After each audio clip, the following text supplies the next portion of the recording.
Selamat datang di dunia yang tak terlihat. Di balik suara sunyi ada rahasia yang belum terungkap. Di channel A Praduga kita menyusuri lorong gelap, kisah-kisah mistis, legenda kelam, dan mitos yang hidup hingga kini. Di pesisir Aceh yang dikelilingi oleh hamparan sawah hijau dan barisan pohon kelapa, berdiri sebuah pesantren tua bernama Dayah Bustunul Hikmah. Bangunannya sederhana, berdinding papan kayu, atapnya dari rumbia. Namun dari dalamnya memancar cahaya ilmu dan keberkahan. Suara lantunan ayat suci Al-Quran terdengar hampir setiap saat, dari pagi hingga larut malam, membuat suasana kampung terasa teduh. Di pesantren inilah tinggal seorang santri bernama Abdul Karim, pemuda yatim piatu yang sejak kecil sudah dititipkan oleh pamannya kepada Tengku Samsudin, ulama karismatik yang memimpin pesantren. Karim tumbuh dalam lingkungan yang keras, tapi hatinya lembut. Sejak usia belasan tahun, ia sudah terbiasa bangun sebelum fajar, mengisi malam dengan tahajud, lalu berzikir, hingga azan subuh berkumandang. Wajahnya tenang, tutur katanya lembut, dan sikapnya selalu rendah hati. Aceh, tanah kelahirannya, memiliki tradisi panjang tentang keberanian. Di sana, rencong bukan hanya sebilah senjata, melainkan simbol harga diri. Setiap lelaki dewasa hampir selalu memiliki rencong, baik untuk menjaga diri maupun sebagai lambang kehormatan keluarga. Di warung kopi atau di acara keduri, cerita tentang ketangguhan pemuda Aceh akan selalu terselip di antara obrolan. Ada kisah jawara yang mampu menahan bacokan tanpa luka. Ada pula cerita tentang orang-orang yang menguasai ilmu kebal turun-temurun. Namun berbeda dengan kebanyakan pemuda, Karim tidak pernah tertarik pada cerita tentang kesaktian. Baginya kekuatan sejati bukanlah kebal dari senjata, melainkan kebal dari godaan nafsu. Ia lebih senang menghabiskan waktunya untuk mengaji kitab kuning, membantu memasak di dapur pesantren, atau menimba air di sumur untuk para santri. Karena kesederhanaannya, banyak teman-teman segan sekaligus kagum padanya. Meski begitu, ada hal aneh yang sering membuat orang memperhatikan Karim. Sejak kecil ia kerap mengalami kejadian yang tak biasa. Pernah suatu kali ia terjatuh dari pohon kelapa setinggi belasan meter, namun tubuhnya sama sekali tidak terluka. Pernah pula ia mengiris tangannya dengan parang saat membantu memotong bambu, tetapi kulitnya tak tergores sedikit pun. Awalnya ia sendiri bingung, namun gurunya Tengku Samsudin hanya berpesan, "Jangan pernah kau banggakan itu, Karim. Jika Allah mau, pisau yang tajam bisa tumpul. Jika Allah mau, tubuhmu bisa terlindung dari apapun. Itu bukan kekuatanmu, tapi hanya titipan. Ujianmu nanti bukan soal kebal, tapi bagaimana kau menjaga hati tetap tunduk kepadanya." Kata-kata itu selalu terpatri dalam ingatan Karim. Ia sadar apapun yang terjadi pada dirinya hanyalah ujian, bukan keistimewaan untuk dipamerkan. Karena itu ia jarang menceritakan pengalaman-pengalaman anehnya kepada orang lain. Namun kabar tetap menyebar dari mulut ke mulut, membuat sebagian masyarakat mulai berbisik bahwa Abdul Karim bukan santri biasa. Di balik ketenangan hidup pesantren, Karim tidak tahu bahwa suatu hari nanti dirinya akan benar-benar diuji. Ujian itu bukan hanya akan memperlihatkan kekuatan lahir, tapi juga menyingkap seberapa kuat iman dan kerendahan hati yang menghadapi kesombongan manusia.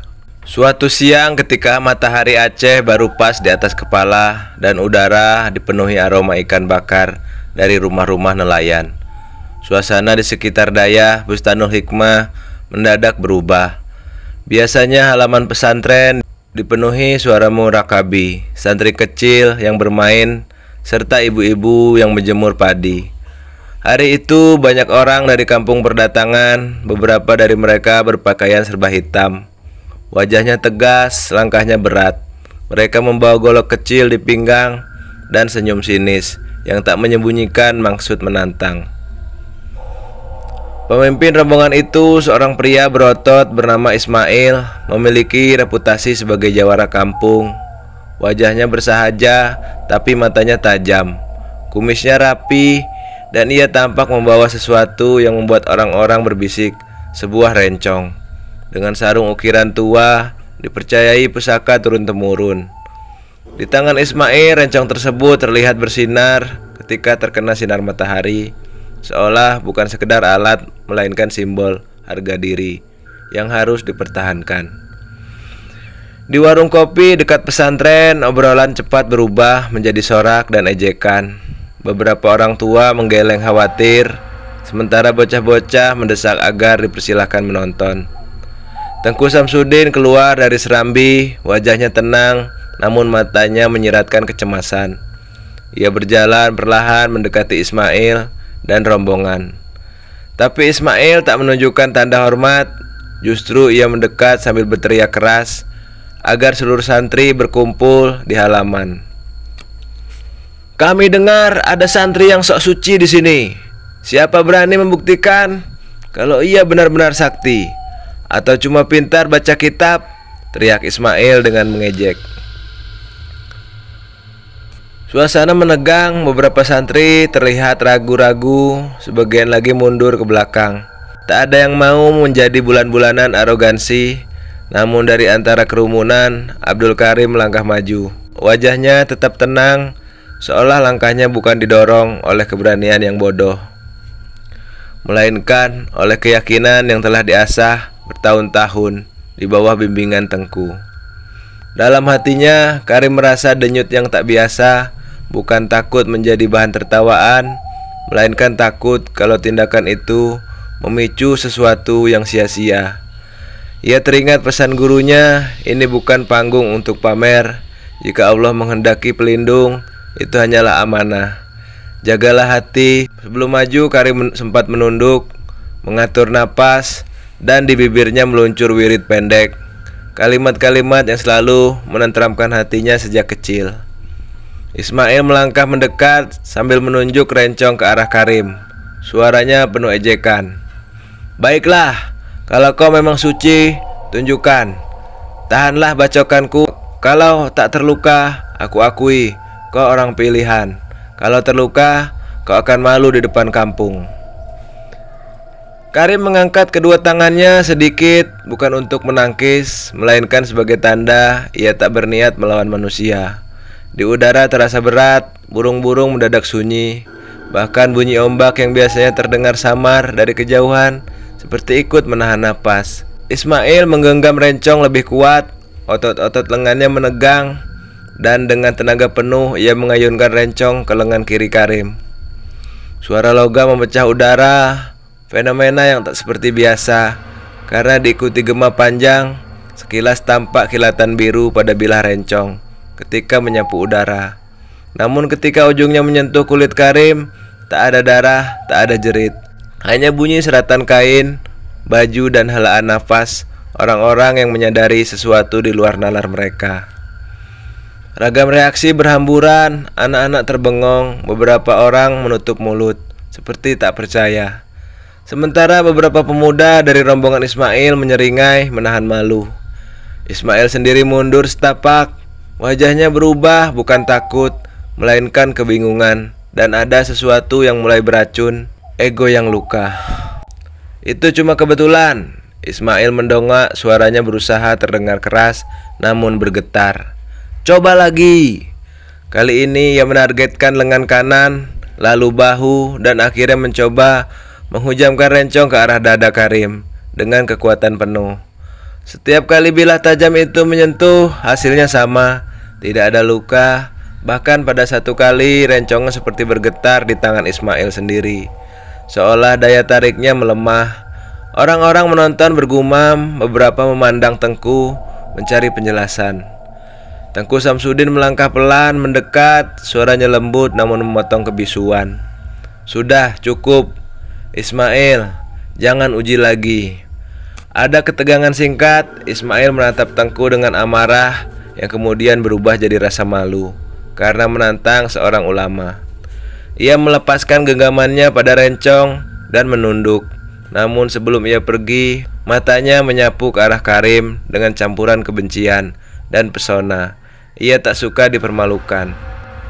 Di antara kerumunan muncul juga bisik-bisik lain. Beberapa orang mulai berspekulasi bahwa Karim mungkin mempelajari ilmu gaib. Tak sedikit pula yang berbisik bahwa itu ilmu karomah dari Allah. Suasana berubah menjadi perdebatan. Ada yang ingin mengusir Ismail, ada yang menyuruh untuk mendinginkan kepala. Anak-anak mengelilingi Karim, menanyakan apa yang baru saja terjadi. Ia hanya tersenyum pelan dan menepuk kepala salah seorang murakabi agar tak takut. Setelah kerumunan mereda, Karim duduk sendirian di bawah pohon rambai, menatap jemarinya yang bergetar perlahan. Di dalam hati ia tidak merasa bangga, hanya rasa syukur yang dalam disertai ketakutan sederhana. Ketakutan bahwa apa yang terjadi hari ini bisa memicu kecemburuan, fitnah, atau bahkan balas dendam. Ia tahu ujian sebenarnya baru saja dimulai, bukan karena Rencong yang tak melukainya, melainkan karena hati manusia yang mudah tergoda oleh rasa takjub, takut, dan iri. Tengku datang duduk di sampingnya, meletakkan tangan pada bahu Karim dan berbisik pelan. Ingat Karim, manusia akan mencari 1000 alasan. Ada yang akan memujimu, ada yang akan membencimu. Tugasmu hanya satu, tetap lurus pada Allah dan salurkan hati pada kebaikan.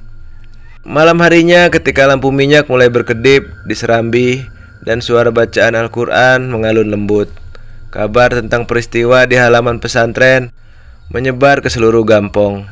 Di sana sini orang meracik cerita baru, beberapa menambahkan bumbu berlebihan, beberapa lagi menolak sama sekali. Karim tidur dengan mata berkaca-kaca, berdoa agar ujian itu bisa menjadikan ia lebih rendah hati, bukan alat untuk menimbulkan keretakan. Ia tidak tahu bahwa tantangan selanjutnya akan datang dari tempat yang tak disangka-sangka, dan akan menguji bukan hanya tubuhnya, tetapi juga komitmen seluruh komunitas terhadap nilai-nilai pesantren. Kabar tentang apa yang terjadi di halaman Dayah Bustanul Hikmah menyebar seperti percikan api ke jerami kering. Dari pasar ikan di tepi laut sampai ke jebak kebun di pedalaman. Orang-orang membahasnya dengan berbagai nada, sebagian penuh kagum, sebagian lagi penuh curiga. Di warung kopi dekat pasar, para lelaki duduk mengerumun sambil mengulang-ulang kejadian siang itu, menambahkan detail sampai cerita itu seperti gelap putih film lama. Ada yang bilang Rencong terlepas dari genggaman Ismail sebentar. Ada yang bilang ada sinar samar di dekat lengan Karim. Di madrasah, para ibu berbisik sambil memperhatikan murakabi yang lari-lari. Beberapa ibu menutup mata anaknya, tak ingin mereka terlalu percaya pada hal yang dianggap berlebihan. Beberapa ibu lain membawa kue dan kurma ke pesantren dengan harapan meminta doa. Ada pula yang datang malam-malam menaruh seikat bunga di dekat serambi, percaya bahwa sesuatu yang gaib layak disikapi dengan adat.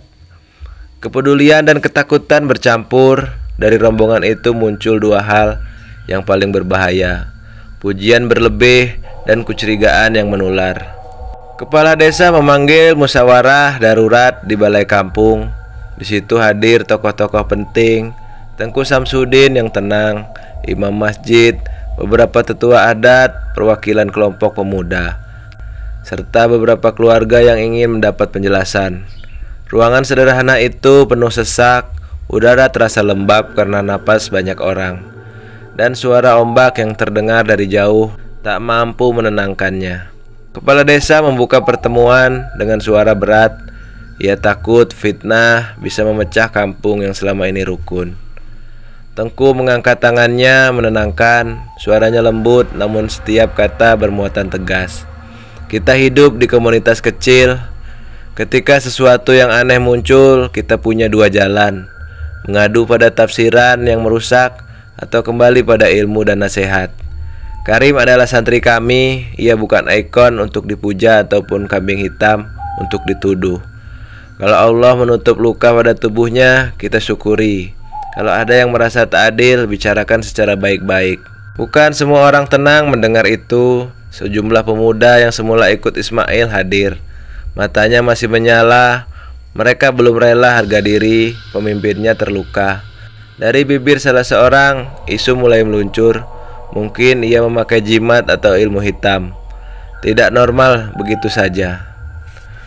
Ujaran itu seperti menebarkan garam ke luka. Beberapa orang tua yang konservatif terdiam. Ada yang mengangguk setuju karena ketakutan pada hal-hal di luar nalar. Namun tak sedikit pula yang bangkit membela Karim. Pak Hadi, nelayan yang sering mendapat bantuan Karim ketika istrinya melahirkan, maju memberi kesaksian. Karim bantu kami tanpa pamrih. Dia pernah menolong kapal kami yang kandas. Tidak mungkin dia bermain kotor. Seorang perempuan, Siti, yang rumahnya sering dibersihkan oleh Karim, menambahkan, kami lihat dia tiap hari membaca, mencuci piring, menyapu. Kalau dia punya ilmu hitam, kenapa ia tidak pernah meminta balas jasa? Kata-kata sederhana itu menyejukkan sebagian hati yang gelisah. Di luar ruang musyawarah, bisik-bisik berubah menjadi rencana. Sebagian orang mengusulkan agar ada uji yang lebih resmi, dihadiri ulama dari luar kampung agar semua jelas. Kalau memang itu karomah, biarkan ulama mengakui. Kalau itu ilmu hitam, mereka akan mengungkap. Gagasan itu terdengar bijak bagi beberapa pihak, tetapi Tengku menolaknya lembut. Ujian yang kita lakukan bukanlah untuk memamerkan, tapi untuk menegakkan kebaikan. Kalau ujian itu jadi ajang tontonan, hawa nafsu manusia menang, bukan kebenaran. Ismail yang tempat duduknya kini kosong karena ia keluar lebih dahulu, merasakan panas di dada. Di jalan setapak ia berbicara dengan dua sahabat dekatnya. Suaranya penuh dendam yang dibungkus rasa malu. Mereka sepakat tidak bisa dibiarkan reputasi Ismail runtuh begitu saja. Dari percakapan itu lahir niat untuk memperkuat rencong pusaka mencari tuah yang lebih kuat. Niat yang akan menggeser persoalan ke medan yang lebih gelap. Sebab mencari kekuatan di luar agama beresiko memancing yang tak diundang.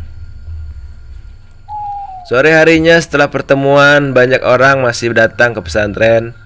Beberapa ingin meminta karomah, menyentuh tangan Karim, mengambil sehelai kain, baju untuk dijadikan obat. Tiap kali seseorang menangis, ia hanya menepuk punggung mereka, meyakinkan bahwa ia tak istimewa selain doa yang tak putus. Namun di balik kesabaran itu, hatinya berkecamuk. Ia takut keberadaannya menjadi batu sandungan, menjadikan orang saling curiga, saling mengecek, padahal tujuan agama adalah menyatukan, bukan memecah. Malam turun membawa hawa tegang di serambi pesantren. Tengku mengumpulkan santri-santri senior dan berkata pelan, kita perbanyak doa dan zikir. Jika ada yang ingin bertanya, datanglah dengan niat baik. Kita tidak akan mengadu pada pamer.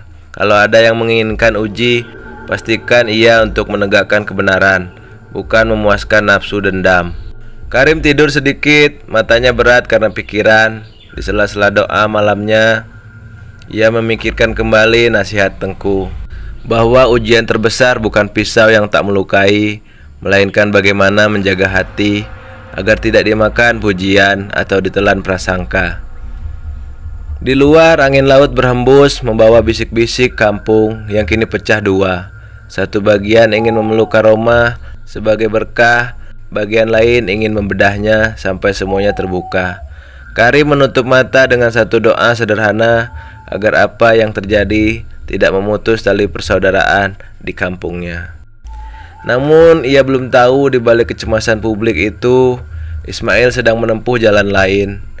Sebuah rencong yang lebih tua dan lebih berasa dari keluarga tua di desa tetangga sedang disiapkan. Ujian yang lebih keras akan datang, bukan hanya untuk tubuh Karim, tetapi untuk ikatan komunitas yang rapuh terhadap godaan harga diri. Kegaduhan pada peristiwa pertama belum mereda ketika Ismail memutuskan menempuh jalan yang lebih gelap. Malam-malam setelah ia dipermalukan di halaman pesantren, wajahnya tak pernah tenang. Di matanya, kehormatan yang terkoyak harus direkatkan kembali, bukan dengan permintaan maaf, melainkan oleh sesuatu yang bisa membuatnya kembali ditakuti. Kehendak itu membawanya keluar kampung pada malam tanpa bulan, menempuh jalan-jalan setapak yang hanya dikenakan orang-orang tertentu. Ia datang kepada orang tua yang tinggal di kampung tetangga, orang yang namanya disebut-sebut sebagai pemegang warisan adat dan rahasia lama. Orang-orang memanggilnya Pak Cikmat, tapi di balik sapaan itu tersimpan reputasi lelaki yang tak banyak bicara, hidup terpencil dan dipercaya menjadi perantara berbagai kebiasaan lama. Konon beberapa bilah senjata di kampung-kampung sekitar dulu diberi perhatian agar pembawanya merasa berwibawa. Ismail berbicara berbisik, membayar dengan beberapa hasil laut dan sebentuk kafan yang dibawa sebagai tanda kesungguhan.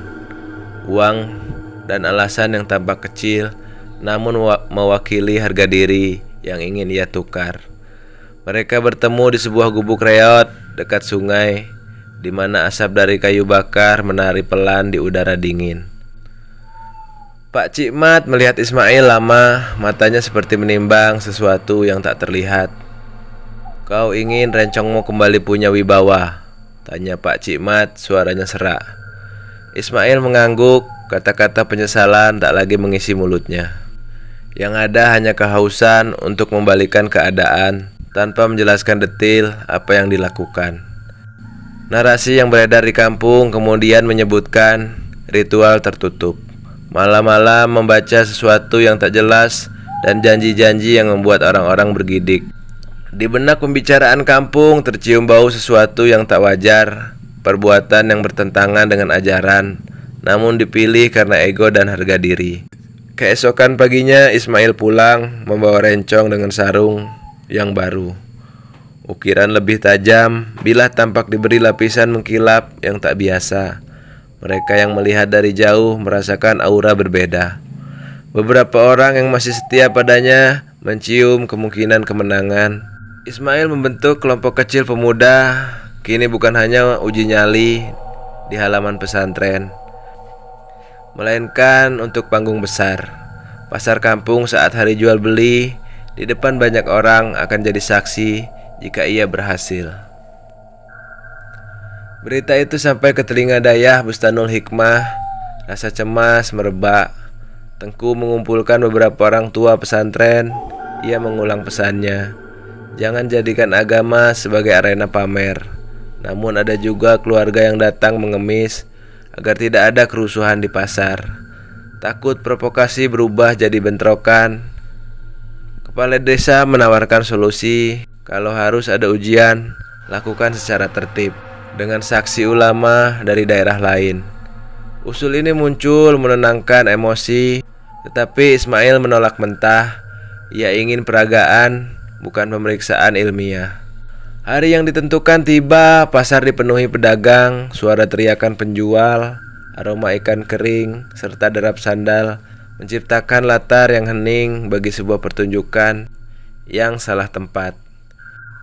Kerumunan manusia mengelilingi arena improvised. Di tengah itu Ismail berdiri tegap, rencong di pinggangnya seperti mahkota. Ia menantang, suaranya memecah riuh pasar. Hari ini kau tunjukkan, santri tahan atau akulah yang menang. Abdul Karim melangkah maju, tubuhnya tak gemetar, namun hatinya berat. Di sisi serambi, Tengku berdiri, bibirnya bergerak halus, melantunkan doa tanpa suara. Karim menunduk sejenak, memegang tangan sedikit menempel di dadanya. Kemudian berdiri tegak, bukan karena panggung, melainkan karena tanggung jawab. Ia tidak mau menjadi alat balas dendam, tapi juga tak bisa lari dari kenyataan bahwa orang menunggu jawaban untuk pertanyaan yang sederhana. Apakah Allah melindungi hambanya yang tawakal? Ismail mengayunkan rencong. Kali ini gerakannya lebih cepat, lebih terlatih, dan ada kepanikan yang dibungkus keyakinan palsu. Bilah itu menempel di udara, menimbulkan bunyi tajam, lalu menghujam ke dada Karim. Hening seketika, seolah waktu menahan napas. Yang terjadi bukan hanya ketiadaan luka ketika bilah menyentuh. Ada kilatan pendek, bukan kilatan mistis yang indah, melainkan seperti percikan yang membuat bulu kuduk merinding. Tangan Ismail terasa panas, seperti tersengat dari dalam. Ia melepaskan rencong dan memegangi telapak tangannya. Mukanya berubah pucat. Rencong yang tadi tampak mengkilap kini menimbulkan retak halus pada lapisan permukaan. Beberapa helai ukiran tampak pudar seperti dicabut energi. "Apa ini?" Suara Ismail bergetar, bukan karena bahagia, tetapi kebingungan dan rasa sakit yang tak ia kenal. Kerumunan terpecah antara terperangah dan takut. Ada yang bersorak, sebagian lain menunduk tidak percaya. Ismail menjerit, bukan jerit karena luka yang menjijikkan, melainkan karena ada sensasi terbakar pada telapak tangannya.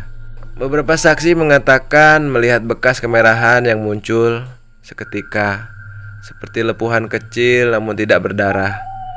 Mata Ismail dipenuhi amarah yang berubah menjadi air mata, campuran rasa malu, takut, dan penyesalan.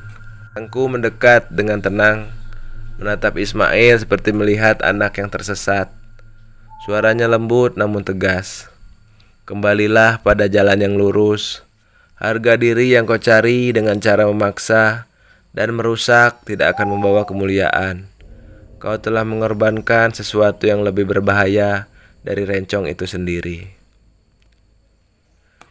Ismail menunduk, air mata mengalir, bukan karena ia kini kalah di hadapan orang, melainkan karena sedetik ia melihat wajah-wajah yang selama ini ia ingin buat kagum, kini penuh pilu.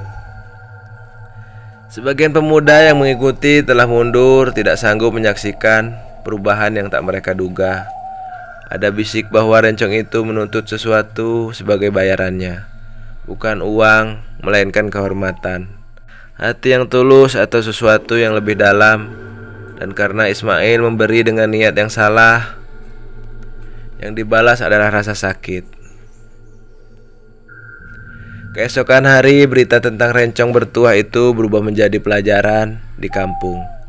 Bukan hanya tentang betapa rencong tidak mampu menembus tubuh Karim, tetapi tentang konsekuensi ketika manusia mencoba memanipulasi kekuatan tanpa dasar moral. Ismail menghilang beberapa hari, tak tampak di pasar atau di warung. Mereka yang dulu membela, mulut-mulutnya kini menunduk malu.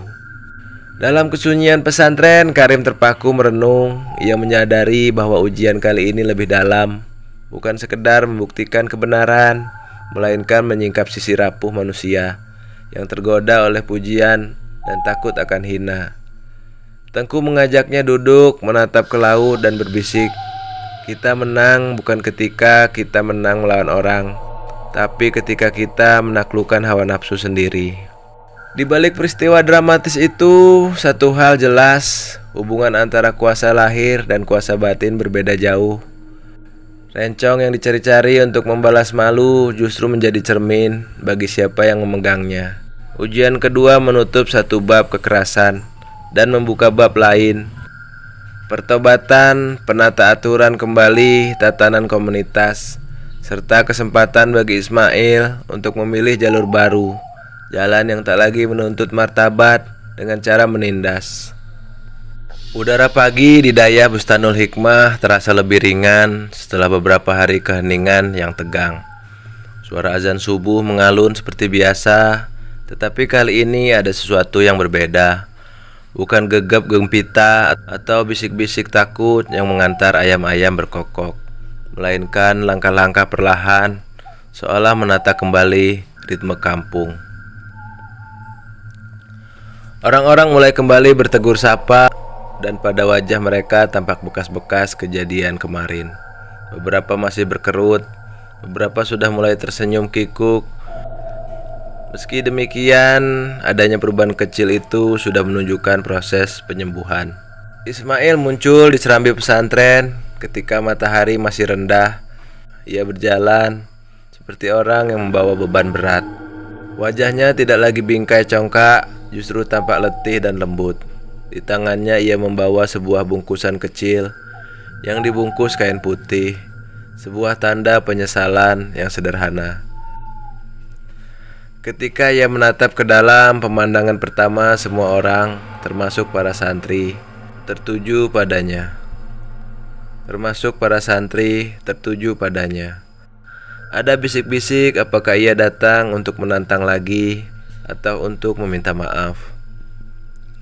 Ia maju dengan langkah terbata-bata, menundukkan kepala di hadapan Tengku. Suara yang keluar dari mulutnya lirih namun tegas, bergetar oleh penyesalan. Tengku Karim, seluruh warga Gampong, aku salah. Karena harga diri aku memilih jalan yang merusak. Maafkan aku. Kata-kata itu menggumpal menjadi air mata saat ia menunduk lebih dalam.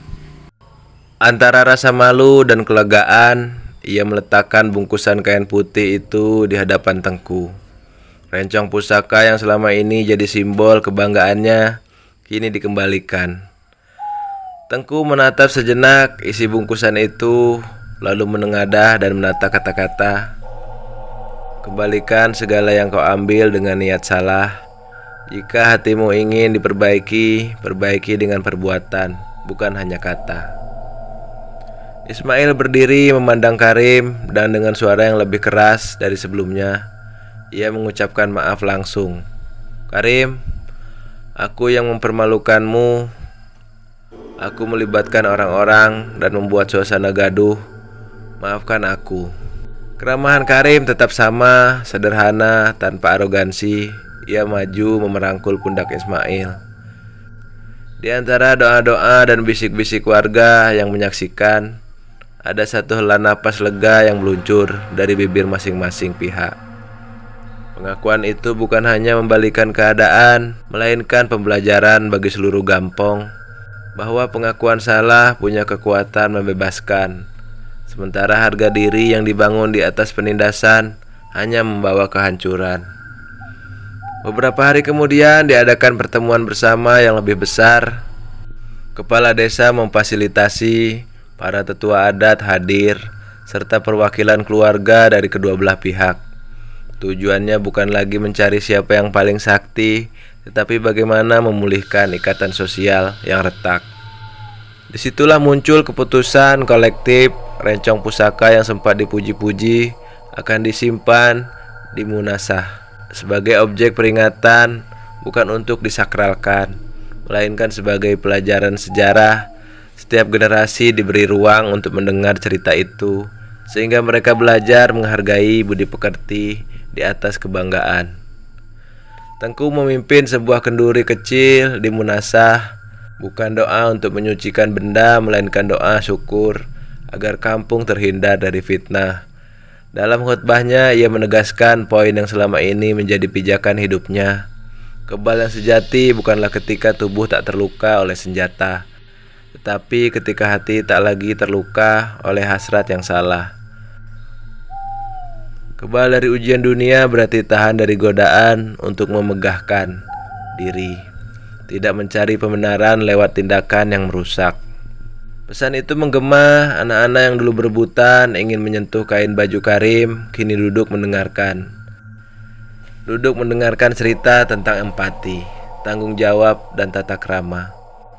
Mereka belajar bahwa kekuatan harus diiringi dengan kebijaksanaan, bahwa ilmu tanpa hati bisa menjadi racun. Ismail tidak kembali menjadi jawara yang congkak. Ia memilih duduk di bangku paling belakang ketika pengajian hari itu dimulai.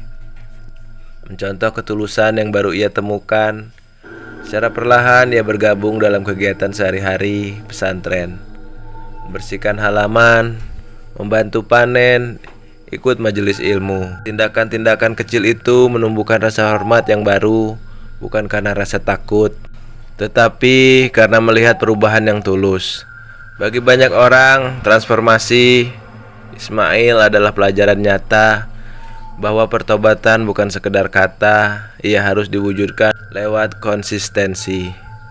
Bagi Karim, hidupnya kembali ke kebiasaan lamanya, mencuci piring, menarik air sumur, mengajar murakabi, membaca huruf hijaiyah dengan sabar. Namun sesuatu dalam dirinya berubah. Kini ia lebih waspada terhadap sorotan. Ia menolak pujian yang berlebih. Tapi ia juga lebih aktif menyalurkan bantuan kepada orang yang membutuhkan, agar perhatian yang tak diundang tidak menjadi alat penghancur. Ketika ada keluarga miskin yang butuh bantuan untuk biaya pengobatan atau anak yang membutuhkan buku, ia yang paling sering muncul tanpa banyak cakap. Seiring waktu, cerita santri kebal berubah menjadi legenda yang tak lagi berisi sensasi, melainkan nilai. Di acara-acara pernikahan atau pertemuan adat, tetua sering mengutip kisah Karim dan Ismail sebagai contoh moral. Bagaimana komunitas harus mengatasi godaan untuk terpecah oleh fitnah. Bagaimana pengakuan salah dan pertobatan menata kembali kehormatan sejati. Generasi muda tidak lagi meniru uji ketangguhan dengan senjata. Mereka meniru ketangguhan hati dan kerja nyata. Pada suatu sore yang tenang, ketika langit berwarna jingga dan anak-anak bermain sepak antara pohon-pohon kelapa, Karim duduk di tepi pantai, matanya menatap garis laut yang seolah memisahkan dunia kecil Gampong dan luasnya samudra. Ia memegang sebentuk batu kecil yang dulu sering ia gunakan untuk mengasah pisau dapur, lalu meletakkannya kembali ke pasir. Ada senyuman tipis di bibirnya, bukan karena ia merasa hebat, melainkan karena pahit manis ujian itu telah berubah menjadi sesuatu yang bermanfaat. Ia menutup hari dengan doa sederhana, mohon agar ia tetap rendah hati, agar kampungnya tetap rukun, dan agar rencong yang kini tersimpan rapi di Munasah tetap hanya menjadi pengingat, bukan tujuan. Akhirnya Dayah Bustanul Hikmah kembali ke ritme lamanya, suara kitab, kesibukan dapur, tawa murakabi, dan kuliah kecil di Serambi. Namun ada bekas yang tak hilang, pelajaran bahwa kebal senjata lahir dari iman yang teguh dan hati yang bersih. Di kampung itu orang kini lebih sering menimbang tindakan mereka, apakah demi mempertahankan harga diri yang rapuh atau demi menjaga martabat yang hakiki. Jawabannya perlahan-lahan membimbing hidup mereka ke arah yang lebih baik.